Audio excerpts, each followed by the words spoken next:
you're not in crisis, it's just the holidays. Let's talk about it in today's episode.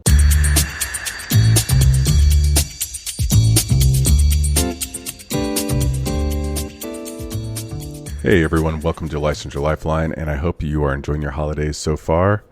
In today's episode, we're going to get a little bit into crisis intervention and look at some of the critical components of mental health counseling in supporting individuals that are really struggling with crisis. Before we get started, I would like to remind everyone to please pass this podcast along to anyone that you feel could really benefit from the information. Maybe they're studying for a counseling test or just need to brush up on their information for counseling in general. Also, check us out on Instagram, where I post flashcards and study tips that you can use to hopefully pass those tests.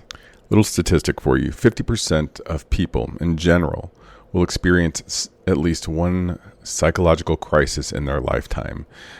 Now, we define crisis as a state of emotional turmoil that occurs when an individual's usual coping skills just aren't up for the task of helping them deal.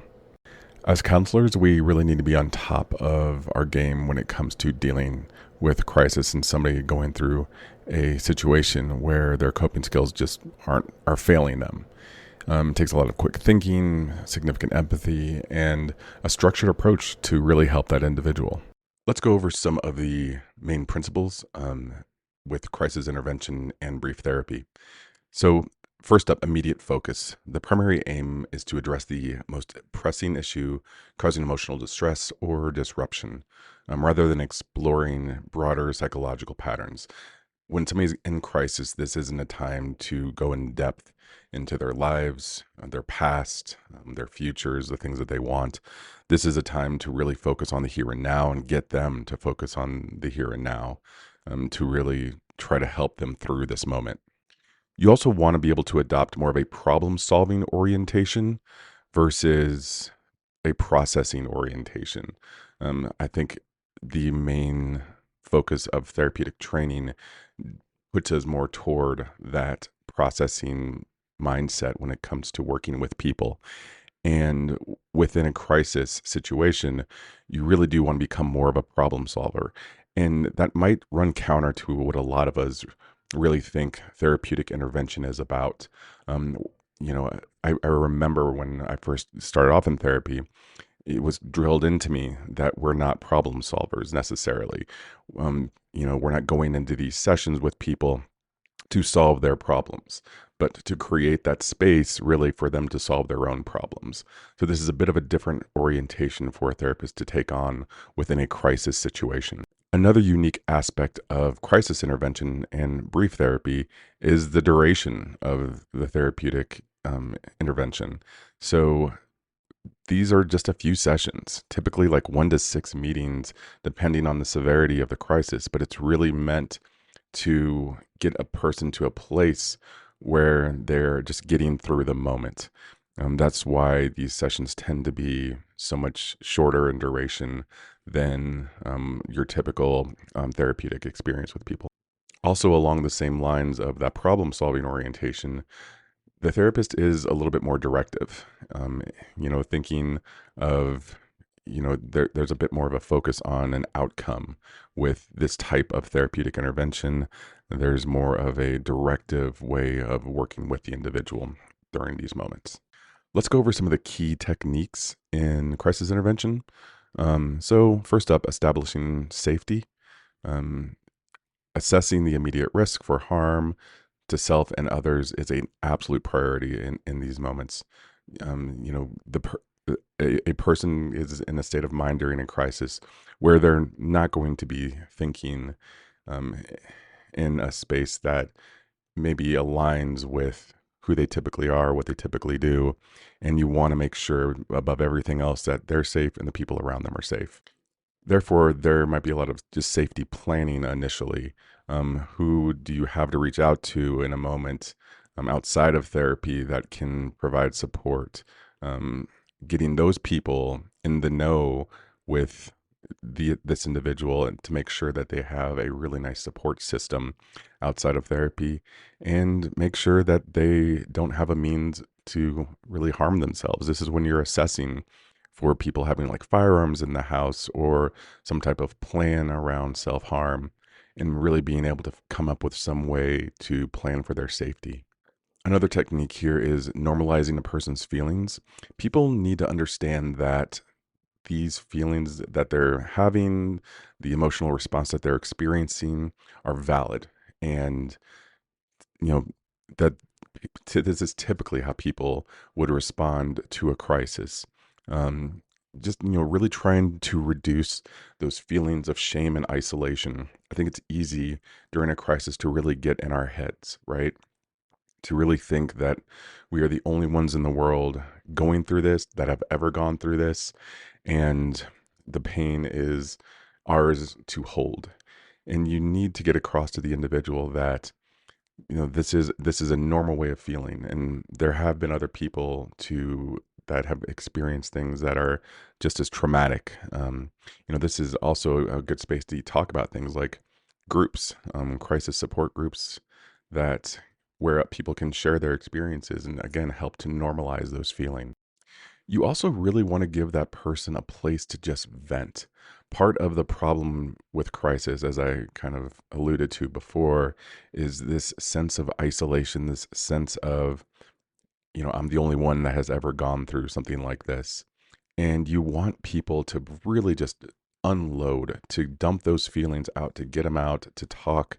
Um, to the extent that they want to. Some people may need a period of time where they do just, have a moment to themselves. But, being able to provide that space where eventually they can come around to just unload is going to be extremely helpful.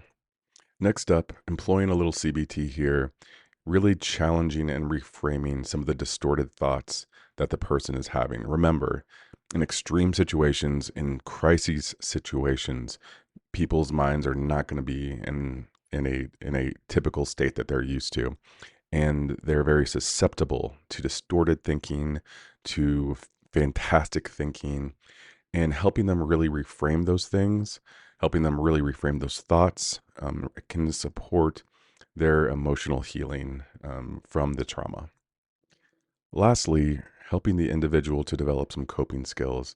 This is where you're reaching into your toolbox and using your experience to support them with some strategies that they can use to get through this moment and to get through the aftershocks of this moment as well.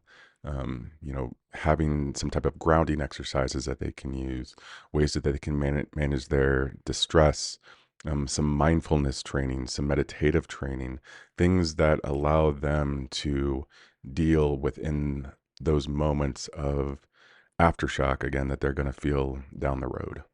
Let's go through a quick scenario of what brief therapy could look like. So here's a case. 35-year-old client is experiencing acute anxiety after losing their job unexpectedly. How many people have you heard of or seen in the news that have just been laid off or are looking at a job loss? It's been all over the place. And it's a dramatic experience. If you've ever lost a job, if you've ever been laid off, it is. It's very traumatic. There's a lot of questions that come up. This individual is reporting difficulty sleeping, feelings of worthlessness, and panic about their financial future. Things that a lot of us can really relate to, right? So the first session might look like, just wanting to immediately help them stabilize. So the therapist conducts a risk assessment, again, ensuring their safety of themselves, safety of others. So you're looking at like suicidal ideation. Do they have a plan or anything like that in place to hurt themselves or harm themselves? What type of access do they have to firearms? Things like that. Then you really want to validate the client's feelings and identify immediate support systems such as family and other unemployment maybe resources that the company made available to them or that are just available in the area. So really focusing in that first session on what they have going on and what kind of support they have moving forward. In the next session, this is going to be a little bit more about problem solving. So the therapist may help the client create a short-term plan. What are you going to do over the next month that's going to support you, support your feelings, help with this anxiety, help you get a better night's sleep. Things like, just updating their resume, starting to explore job opportunities, starting to network a bit, really looking into their self-care. This is something that I see a lot of people struggle with after a job loss, especially when they're feeling like just worthless, is they let a lot of their self-care go out the window. The things that they probably need the most to help them through the situation gets pushed to the side. So, in this second session, this problem solving session, like really trying to get them back to some type of baseline. So you also may introduce some things like some relaxation techniques to deal with anxiety, some deep breathing, some progressive muscle relaxation, especially to help them at night before they're going to bed. Sleep hygiene is another thing. Are they doom scrolling now because of this job loss right before bedtime, and it's keeping them up all night? You really want to address these things and help them problem solve. In the third session, you can look at things like really helping the person build resilience in their life. So, they've already said that they're struggling with just feeling worthless and feeling like, they failed in life and worry about their future. So, really being able to look at this person's strengths can be extremely helpful, instill a sense of hope and confidence in them, and really working on that aspect of who they are. Helping that individual come back up and feel that self worth, feel that sense of hope for the future. Crisis intervention is one of those things that at some point or another, we're all going to support people around as a therapist. It's worth reading up on this, keeping up on techniques and strategies around people that just need immediate support. I can't tell you how many times I've had a situation where, maybe somebody's come to me to work on alcohol moderation, or they're working on some type of addictive behavior around video game use or the internet, and they have a family member pass, or they're in a car accident, or they lose a job. And next thing you know, we're in crisis mode. We're in crisis intervention mode. So, it's one of those things that, you know, maybe the person didn't come to you for that, but it's going to happen. Crisis happen to people. And we need to be that first line of support for them when it does happen. So making sure that you are up on this, I'm going to provide some resources for you to help you better prepare for situations like that. First up, a book that I recommend, or a couple of books here that I recommend, Crisis Intervention Strategies by Richard K. James and Burl E. Gillard. Again, gives you a really nice basis for developing some strategies around supporting people during a crisis. Also, Solution Focused Brief Therapy by Steve DeShazar. Another really great book for this brief crisis intervention type work. Also recommend adding the National Suicide Prevention Lifeline to your toolbox, your internet toolbox. And of course, the American Counseling Association has some really great resources to help you better prepare and stay on top of crisis intervention. All right, that is going to be it for this episode. Apologies for missing last week. Definitely the holidays are hitting right now. I'm also getting my new practice off the ground, and the weeks have become very, very busy. But I am dedicated to this podcast, and I will keep on producing it. So until next time, keep on studying.